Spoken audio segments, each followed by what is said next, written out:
विचारिता परोपकारी विद्या विचारिता परोपकारी।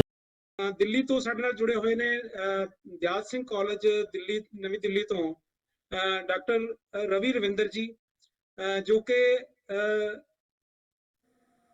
ਪੰਜਾਬੀ ਸਾਹਿਤ ਦੇ ਬੜੇ ਅੱਛੇ ਆਲੋਚਕਾਂ ਦੇ ਵਿੱਚ ਗਿਣੇ ਜਾਂਦੇ ਨੇ, ਨੌਜਵਾਨ ਆਲੋਚਕਾਂ 'ਚ ਗਿਣੇ ਜਾਂਦੇ ਨੇ। ਉਹਨਾਂ ਨੂੰ ਮੇਰੀ ਗੁਜ਼ਾਰਿਸ਼ ਹੈ ਕਿ ਉਹ ਅੱਜ ਦੇ ਇਸ ਸਮਾਗਮ ਦੇ ਵਿੱਚ ਆਪਣੀ ਜਿਹੜੀ ਹੈ ਆਪਣੇ ਲਫ਼ਜ਼ਾਂ ਨਾਲ ਆਪਣੀ ਸਾਂਝ ਪਾਉਣ। बहुत बहुत शुक्रिया डॉक्टर तगड़ जी। सब तो पहला तो मैं ये गल शेयर करना चाहुंदा कि तकरीबन शायद 1.5 या 2 महीने पहला रंधावा साहब ने गल की सी इस पुस्तक बारे कि असीं गोष्ठी करांगे। मेरे ख्याल एक बारी टाइम अगे भी पाउणा पिया सीगा, सो मैं उदों तो ही जिहड़ी है ना किताब पढ़नी शुरू कर दित्ती सीगी, नाल रखी हुई सी और लगातार इहनूं पढ़दा रहा। काफ़ी ज़्यादा इहदे विच कहानियां हैगियां और जिवें कि पहलां जिक्र किया गया है कि इहदे विच तकरीबन 50-60 साल का जिहड़ा एक जीवन अनुभव कह लो, एक दायरा पंजाबी समाज का और प्रवास और मूलवास, इन्हां दोनों के जिहड़े एक तजर्बे हैं उन्हां दी सांझ पाउण वाला एक बहुत वास्ट तजर्बा जिहड़ा वो लेखक का इहदे विच शामिल है। कहानियां के रूप दे विच वनसवनियां कहानियां और पूरियां कहानियां नूं पढ़न तो बाद कई कहानियां बारे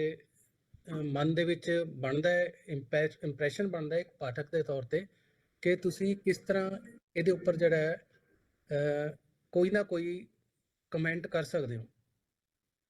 जिवें डॉक्टर गुरमुख गल कर रहे सीगे इस पुस्तक बारे, मेरा भी कुछ उस तरह का विचार बनिया कि ये जिहड़ी कहानी संग्रह है ਇਹਦੇ ਵਿੱਚ 2 एलीमेंट बहुत ज़्यादा प्रधान है।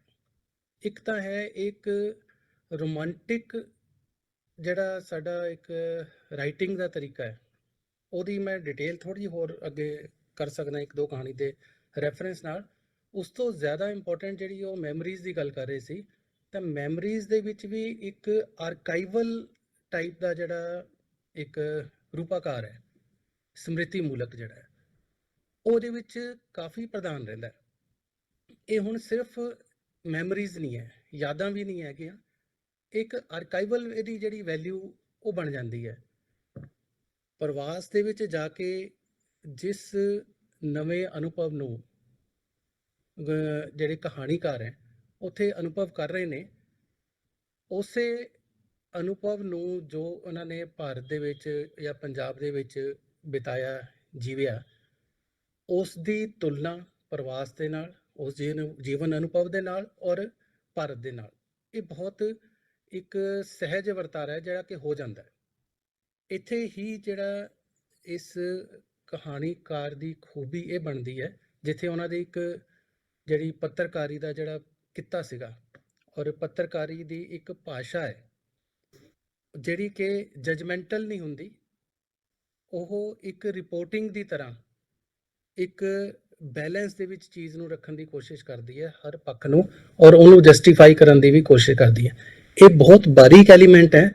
ਜੇ ਅਸੀਂ ਇਹਨਾਂ ਕਹਾਣੀਆਂ ਨੂੰ ਬਾਰੀਕੀ ਨਾਲ ਪੜ੍ਹਦੇ ਹਾਂ ਤਾਂ ਜੋ ਨੈਤਿਕਤਾ ਦੀ ਵੈਲਿਊ ਸਿਸਟਮ ਪੰਜਾਬੀ ਮਨ ਇੱਥੋਂ ਦੀ ਮੂਲਵਾਸ ਚੋਂ ਲੈ ਕੇ ਗਿਆ ਹੈ, ਤੇ ਉਹ ਜਦੋਂ ਪ੍ਰਵਾਸ ਦੇ ਵਿੱਚ ਉਹਦੀ ਵੈਲਿਊ ਨੂੰ ਜਾਣਦਾ ਹੈ, ਪ੍ਰਵਾਸੀ ਭੂਮੀ ਦੇ ਵਿੱਚ, ਤਾਂ ਉਹਨੂੰ ਕਈ ਜਿਹੜੀਆਂ ਮਿੱਥਾਂ ਸੀਗੀਆਂ ਇੱਥੇ ਰਹਿੰਦੇ ਹੋਏ, ਜਿਵੇਂ ਕਿ ਇੱਕ ਕਹਾਣੀ ਦਾ ਇਹਦੇ ਵਿੱਚ ਜ਼ਿਕਰ ਹੁੰਦਾ ਹੈ ਕਿ ਲੀਜ਼ਾ ਕਹਾਣੀ ਜਿਹੜੀ ਹੈ, ਉਹਦੇ ਵਿੱਚ ਉਹ ਕਹਿੰਦੇ ਵੀ ਜਿਹੜੀ ਵਿਦੇਸ਼ੀ ਜਾਂ ਅਮਰੀਕੀ ਔਰਤਾਂ ਹੈ ਜਾਂ ਲੜਕੀਆਂ ਹੈ ਵੀ ਉਹ ਅਨੈਤਿਕ ਹੈ। ਇੱਕ ਤਰ੍ਹਾਂ ਨਾਲ ਜਿਹੜਾ ਉਹਦਾ ਇੰਪ੍ਰੈਸ਼ਨ ਹੈ ਵੀ ਉਹ ਗੋਰੀਆਂ ਮੇਮਾਂ ਦਾ ਦੇਸ਼ ਹੈ ਤੇ ਮੇਮਾਂ ਦਾ ਇਖਲਾਕ ਨਹੀਂ ਹੁੰਦਾ।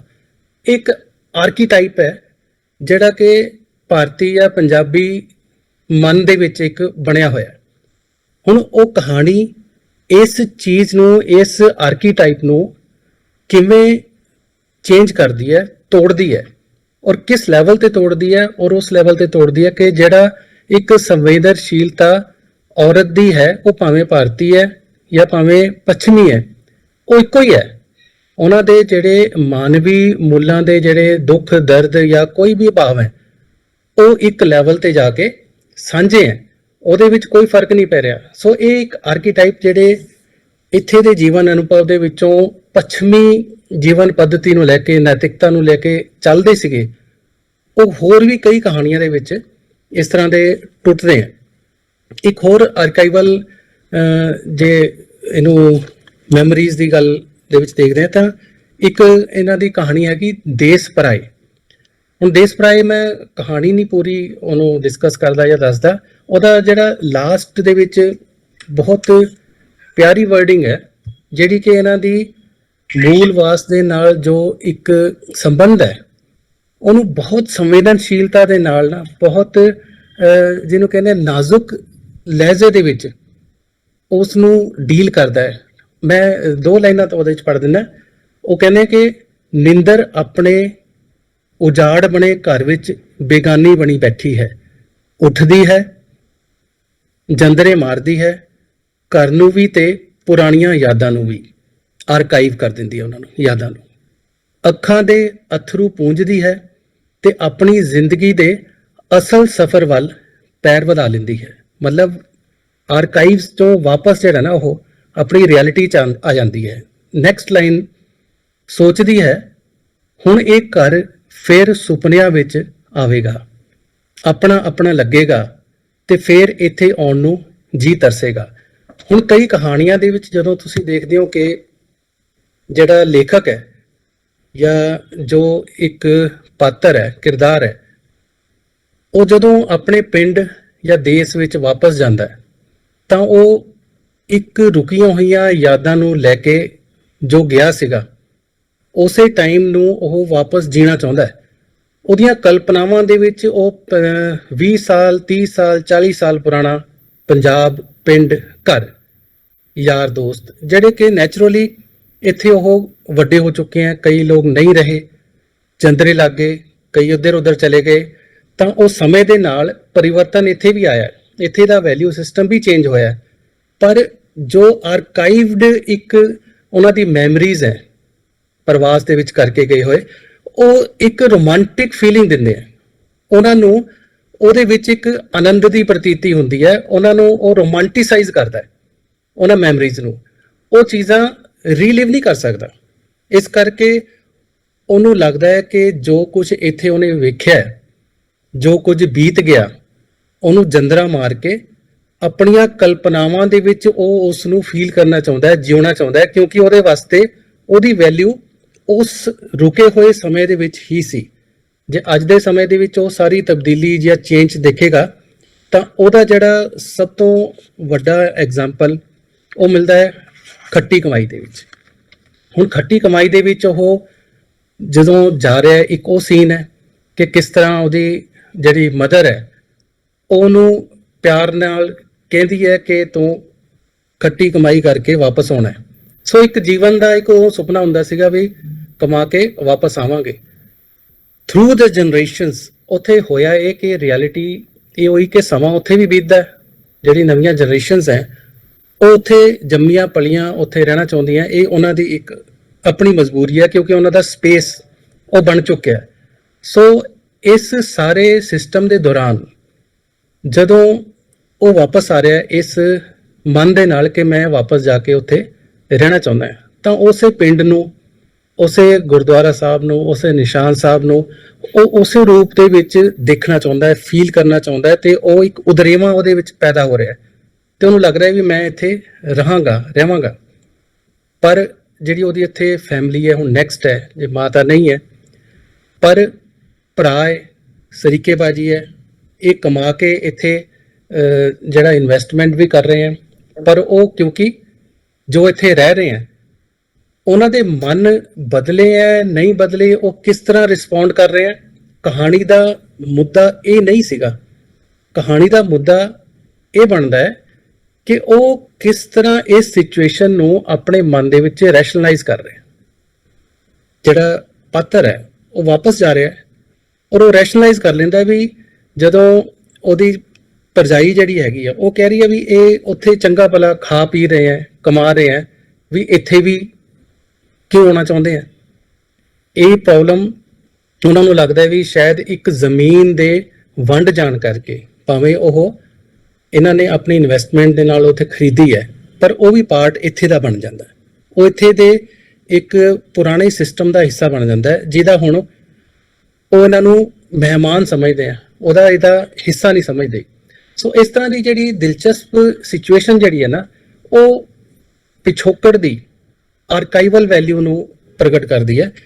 ਭੂਮਿਕਾ ਦੇ ਵਿੱਚ ਸ਼ਾਇਦ ਰੰਧਾਵਾ ਸਾਹਿਬ ਨੇ ਇਹੀ ਲਿਖਿਆ ਹੈ ਕਿ ਬਹੁਤ ਇੱਕ ਵਧੀਆ ਗੱਲ ਲਿਖੀ ਹੈ ਕਿ ਇਹ ਪ੍ਰਵਾਸ, ਮਨੋਵਾਸ ਤੇ ਮੂਲਵਾਸ ਦੀ ਗੱਲ ਕਰਦੇ ਆ। ਤੇ ਇਹਦੇ ਵਿੱਚ ਮੈਂ ਸਿਰਫ ਇੰਨਾ ਕੁ ਐਡ ਕਰਨਾ ਚਾਹੁੰਦਾ ਕਿ ਇਹ ਪ੍ਰਵਾਸ ਤੇ ਮੂਲਵਾਸ ਨੂੰ ਇੱਕ ਮਨੋਵਾਸ ਦੀ ਸੰਵੇਦਨਸ਼ੀਲਤਾ ਦੇ ਨਾਲ, ਮਨੋਵਿਰਤੀ ਦੇ ਨਾਲ ਉਹ ਮਹਿਸੂਸ ਕਰ ਰਹੇ ਆ ਕਹਾਣੀਆਂ ਨੂੰ। ਸਾਰੀਆਂ ਕਹਾਣੀਆਂ ਜਿਹੜੀਆਂ ਪ੍ਰਵਾਸ ਨਾਲ ਸੰਬੰਧਿਤ ਨਹੀਂ ਵੀ ਹੈਗੀਆਂ ਤੇ ਸਾਰੀਆਂ ਕਹਾਣੀਆਂ ਮੂਲਵਾਸ ਨਾਲ ਵੀ ਸੰਬੰਧਿਤ ਨਹੀਂ ਹੈਗੀਆਂ, ਪਰ ਇੱਕ ਪਾਠਕ ਦੇ ਤੌਰ ਤੇ ਜਦੋਂ ਅਸੀਂ ਇਹਨੂੰ ਪੜ੍ਹਦੇ ਹਾਂ ਤਾਂ ਜੋ ਇੰਪ੍ਰੈਸ਼ਨ ਉਹ ਭਾਰਤੀ ਪੰਜਾਬੀ ਨੈਤਿਕਤਾ ਦਾ ਤੇ ਪੱਛਮੀ ਨੈਤਿਕਤਾ ਦਾ ਉਹਨਾਂ ਦੇ ਬੈਲੈਂਸ ਦੇ ਵਿੱਚ ਦਿੰਦੇ ਆ। ਗੁਲਾਬੀ ਕੋਟ ਦੀ ਗੱਲ ਹੈ ਜੋ ਚ ਸਪਰੈਸ਼ਨ ਹੈ, ਵੀ ਕਿਵੇਂ ਸੇਮ ਵੇ ਜਿਹੜਾ ਸੀਤੇ ਬੁੱਲਾਂ ਦਾ ਸੁਨੇਹਾ, ਸਾਰੇ ਮਤਲਬ ਇਹਦੇ ਬਾਰੇ ਗੱਲ ਵੀ ਕਰ ਰਹੇ ਆ ਕਿ ਜੋ ਟ੍ਰੇਨਿੰਗ ਇੱਕ ਜੈਂਡਰ ਦੀ ਹੈਗੀ ਹੈ, ਉੱਥੇ ਜਾ ਕੇ ਉਹੀ ਚੀਜ਼ ਉਹਨੂੰ ਭੁਗਤਣੀ ਪੈ ਰਹੀ ਹੈ, ਦੇਖਣੀ ਪੈ ਰਹੀ ਹੈ, ਪਰ ਉਹਦੇ ਐਂਡ ਦੇ ਵਿੱਚ ਉਹਦੇ ਪਤੀ ਨੂੰ ਲੱਗ ਰਿਹਾ ਕਿ ਮੈਨੂੰ ਵੇਟ ਕਰਨੀ ਪੈ ਰਹੀ ਹੈ, ਵੀ ਆਪਣੇ ਹੀ ਘਰ ਜਾਣ ਦੇ ਵਿੱਚ ਉਹਨੂੰ ਇਹ ਲੱਗ ਰਿਹਾ ਕਿ ਮੈਂ ਜਾਵਾਂ ਕਿ ਨਾ ਜਾਵਾਂ। ਸੋ ਇੱਕ ਘਰ ਦਾ ਕਨਸੈਪਟ ਜਿਹੜਾ ਹੈਗਾ ਜੋ ਸਾਡੇ ਭਾਰਤੀ ਮਾਈਂਡ ਦੇ ਵਿੱਚ ਹੁੰਦਾ ਹੈ, ਉਹੀ ਪਰਿਵਾਰ ਦਾ ਔਰ ਘਰ ਦਾ ਕਨਸੈਪਟ ਜਦੋਂ ਉੱਥੇ ਦੂਸਰੇ ਜੈਂਡਰ ਨੂੰ, ਮੇਲ ਨੂੰ ਉਹ ਫੇਸ ਕਰਨੀ ਪੈ ਰਹੀ ਹੈ ਸਥਿਤੀ, ਤਾਂ ਉੱਥੇ ਕੁਐਸਚਨ ਮਾਰਕ ਆ ਜਾਂਦਾ ਹੈ। ਵੈਸੇ ਲਿਬਰਟੀ ਲੈ ਰਹੇ ਆ, ਖੁੱਲ੍ਹ ਲੈ ਰਹੇ ਆ, ਪਰ ਜਦੋਂ ਇਸ ਸਿਚੁਏਸ਼ਨ ਦੇ ਸਾਹਮਣੇ ਉਹ ਖੁਦ ਆਉਂਦਾ ਤਾਂ ਉਹਨੂੰ ਸਥਿਤੀਆਂ ਬਦਲਦੀਆਂ ਲੱਗ ਰਹੀਆਂ। ਉਹਨੂੰ ਲੱਗ ਰਿਹਾ ਕਿ ਮੈਂ ਆਪਣੇ ਘਰ ਜਾਣ ਵਾਸਤੇ ਵੀ ਮੈਨੂੰ ਇਜਾਜ਼ਤ ਦੀ ਲੋੜ ਪੈ ਰਹੀ ਹੈ, ਕਿਉਂਕਿ ਉਹ ਆਪਣੇ ਇੱਕ ਦੋਸਤ ਦੇ ਨਾਲ, ਉਹਦੀ ਵਾਈਫ ਜਿਹੜੀ ਹੈ ਨਾ, ਉਸ ਘਰ ਦੇ ਵਿੱਚ ਬੈਠੀ ਹੋਈ ਹੈ। ਸੋ ਇਸ ਤਰ੍ਹਾਂ ਦੀਆਂ, ਜਿਵੇਂ ਉਨਾਬੀ ਕੋਟ ਦੀ ਵੀ ਗੱਲ ਕਰਕੇ ਮੈਂ ਆਪਣੀ ਗੱਲ ਖਤਮ ਕਰਾਂਗਾ। ਉਨਾਬੀ ਕੋਟ ਵੀ ਇੱਕ ਸਪਰੈਸਡ ਫੀਲਿੰਗ ਜਿਹੜੀਆਂ ਹੈਗੀਆਂ, ਕਾਮਨਾਵਾਂ ਹੈ ਔਰਤ ਦੀਆਂ, ਉਹ ਕਿਸ ਤਰ੍ਹਾਂ ਪੱਛਮ ਦੇ ਵਿੱਚ ਉੱਥੇ ਦੀ ਸੁਸਾਇਟੀ 'ਚ ਜਦੋਂ ਉਸ ਨੂੰ ਮੌਕਾ ਮਿਲਦਾ ਹੈ ਰੁਕਦੀ ਹੈ। ਉਹਨੂੰ ਕੌਣ ਹੋਲਡ ਕਰ ਰਿਹਾ? ਉਹਨੂੰ ਮੂਲ ਵਾਸਤੀ ਨੈਤਿਕਤਾ ਜਿਹੜੀ ਹੈ ਹੋਲਡ ਕਰ ਰਹੀ ਹੈ, ਪਰ ਅਲਟੀਮੇਟਲੀ ਉਹ ਦੇਖ ਰਹੀ ਹੈ ਕਿ ਕੋਈ ਫਰਕ ਨਹੀਂ ਪੈ ਰਿਹਾ ਜਿਸ ਸੁਸਾਇਟੀ ਦੇ ਵਿੱਚ, ਜਿਸ ਸਮਾਜ ਦੇ ਵਿੱਚ ਉਹ ਰਹਿ ਰਹੀ ਹੈ। ਤੇ ਇੱਕ ਆਇਰਿਸ਼ ਵਿਅਕਤੀ ਜਿਹੜਾ ਕਿ ਸਿਰਫ ਉਹਨੂੰ ਇੱਕ ਨਿਹਾਰ ਰਿਹਾ, ਦੇਖ ਰਿਹਾ, ਉਹਦਾ ਦੋਸਤ ਬਣ ਰਿਹਾ, ਜੇ ਉਹਦੇ ਪੈਰਾਂ ਦੇ ਵਿੱਚ ਉਹ ਕਾਲ ਹੈ ਜਾਣ ਦੀ, ਨਾਭੀ ਕੋਟ ਪਾ ਕੇ, ਇਹਦਾ ਮਤਲਬ ਹੈ ਉਹਦੀ ਕਾਮਨਾਵਾਂ, ਉਹਦੀਆਂ ਚਾਹ ਜਿਹੜੇ ਹੈ ਬੀਇੰਗ ਫੀਮੇਲ ਦਬੇ ਨਹੀਂ, ਉਹ ਇੱਕ ਇਕੁਅਲ ਜੈਂਡਰ ਦੇ ਤੌਰ ਤੇ ਉਹ ਕਾਮਨਾਵਾਂ ਪ੍ਰਕਿਰਤੀ ਦੇ ਰੂਪ 'ਚ ਪਈਆਂ ਹੋਈਆਂ ਤੇ ਉਹ ਉਸੇ ਭਾਵ ਨਾਲ ਉਹਨੂੰ ਮਿਲਣ ਵਾਸਤੇ ਕਾਲ ਦੇ ਨਾਲ ਉਹ ਤੁਰਨਾ ਚਾਹੁੰਦੀ ਹੈ। ਤੇ ਲਾਸਟ ਦੇ ਵਿੱਚ ਮੈਂ ਇੱਕ ਗੱਲ ਜਿਹੜੀ ਐਡ ਕਰਨਾ ਚਾਹੁੰਦਾ ਵੀ ਇਹ ਕਹਾਣੀਆਂ ਜਿਹੜੀਆਂ ਨਾ, ਉਹ ਭਾਵੇਂ